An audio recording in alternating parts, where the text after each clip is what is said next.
সে আমার পেটে লাথি মেরে আমার বাচ্চা অ্যাবর্শন করে দিয়েছে। টপিক এবং মানুষটা নিয়ে আমি কথা বলবো, এই টপিক এবং এই মানুষটা নিয়ে আমি আর জীবনে কখনোই কথা বলতে চাই না। এবং আমি আপনাদেরকে সবসময় অনুরোধ করব, সবিনয় অনুরোধ করব, আপনারাও কখনো তার ব্যাপারে আমাকে কখনো কোনো প্রশ্ন করবেন না বা তার ব্যাপারে কিছু জিজ্ঞেস করবেন না।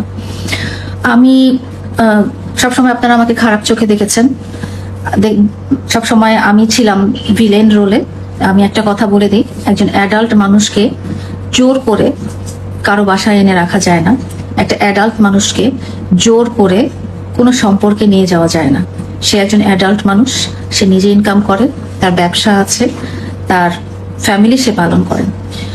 তো আমি যেটা বলতে চাই সেটা হচ্ছে যে আমাকে খুব খারাপ বানানো হয়েছে, সব সময় হচ্ছে এবং ফিউচারেও হবে। কারণ কি জানেন? কারণ হচ্ছে কোনো ভালো ব্যাপার না। কারণ হচ্ছে আমি তাকে নেশা করতে মানা করি, আমি তাকে মদ খেতে মানা করি, আমি তাকে মেয়েদেরকে নিয়ে নষ্টামি করতে মানা করি। এই 3টা কারণে কিন্তু 2023 সালে আমার উপরে অ্যাটাক হয়েছিল, আমাকে চেষ্টা করা হয়েছিল। এই 3টা কারণেই কিন্তু আজকের এই ঘটনাটা, যেটা চাক্ষুষ প্রমাণ আপনারা দেখেছেন, এই ঘটনাটা আমি আজকে জানতে পারিনি।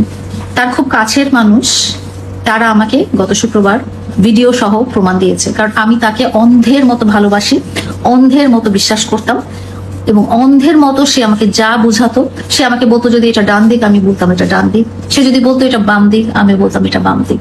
তার কাছে আল্লাহ তাআলা, আমার কাছে আল্লাহ তাআলার পরেই আমি তাকে বিশ্বাস করতাম। তাকে আমি কতটা ভালোবাসতাম, কতটা ভালো রাখার চেষ্টা করতাম, কতটা সুখী রাখার চেষ্টা করতাম এবং তাকে কতটা প্রায়োরিটি দিতাম, এটা আমার কাছের মানুষজন জানেন, আপনারা হয়তো জানেন না। তার কাছে আমি সারা জীবন কমপ্লেনই পেয়ে এসেছি যখন আমি তাকে বাড়িটা দিতে রাজি হইনি। তো যাই হোক, সে আমার কাছ থেকে মুক্তি চেয়েছে, সে মামলাগুলো থেকে মুক্তি চেয়েছে। কোনো মামলা তো অপরাধ না করলে মামলা হয় না, অপরাধ করার পরে, অপরাধ প্রমাণিত হওয়ার পরেই তো মামলাটা হয়। এবং তার ক্ষেত্রে সবগুলো মামলাতে অপরাধ প্রমাণিত হয়ে বিচার কার্য পরিচালনা করার নির্দেশনা আদালত দিয়েছেন। এখানে আমি কেন? আইন সবার জন্য সমান, এখানে তার জন্য সমান হবে, আমার জন্য সমান হবে।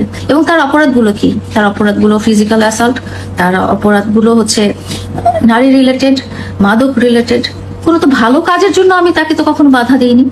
সে একটা ভালো ভিডিও করবে, সে একটা ভালো মিউজিক ভিডিও করবে, সে একটা সিনেমা করবে, বা সে একটা বাড়ি বানাবে, সে একটা গাড়ি কিনবে। কোনোদিন কি দেখেছেন যে আমি তাকে সেসব কাজে বাধা দিয়েছি? বরং আমি তাকে উৎসাহ দিয়েছি।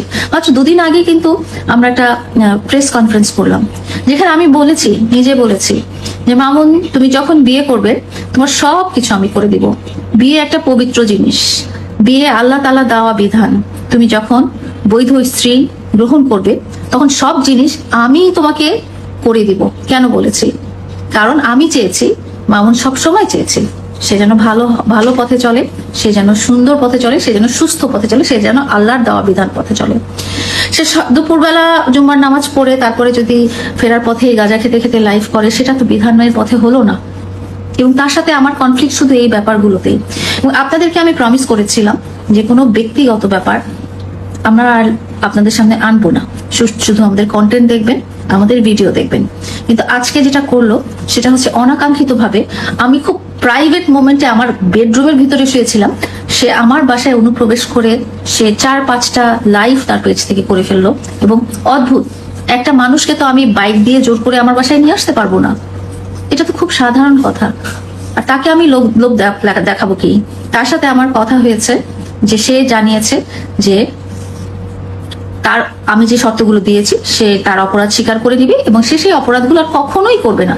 কিন্তু দেখা গেছে গত 10 দিনে সে সেই অপরাধগুলো বারবার করছে। আমি তাকে বলেছি, তুমি যদি এরকমই করতে চাও, তুমি যদি জীবনটাকে দোজখী বানায় নিতে চাও, তুমি যদি জীবনটাকে জাহান্নামী বানায় নিতে চাও, তাহলে মামলা উঠবে কিভাবে? তোমার সাথে আমার শর্ত ছিল তুমি অপরাধ স্বীকার করে নিবে, 2 নম্বর তুমি সেই অপরাধ আমি ছাড়া অন্য কোনো মেয়ের সাথে করবে না।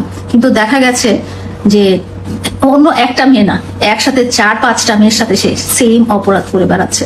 এবং সবগুলোর প্রমাণ সহ আমি আপনাদেরকে দিয়েছি, একটাও এডিটেড না, একটাও এআই দিয়ে ক্রিয়েট করা না। এবং সে কি করছে জানেন? সে এভরি টাইম যখন এরকম কিছু হয়, সে আমার ফেসবুক পেজটা ডিসেবল করে দিয়েছে। আমার ফেসবুক পেজটা আপনারা কোথাও খুঁজে পাবেন না।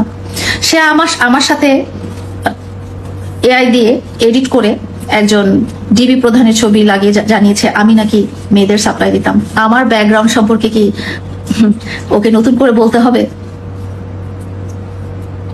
আমি টিকটকার না, আমি বস্তি থেকে উঠে আসিনি।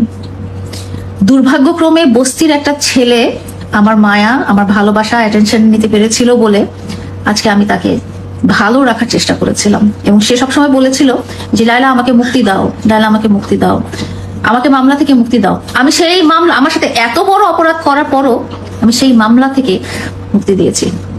আমি আজকে একটা সত্যি কথা বলি, সে আমার পেটে লাথি মেরে আমার বাচ্চা অ্যাবর্শন করে দিয়েছে। কই, আমি তো সেটার এগেনস্টে কিছু নেই নাই। সে আমার কাছ থেকে টাকা নিয়েছে। ইভেন আজকে তাকে ফ্ল্যাট কিনে দিতে হবে, বাড়ি কিনে দিতে হবে, উলুখোলায় জমি কিনে দিতে হবে। সেই জন্য সে সকালবেলা এসে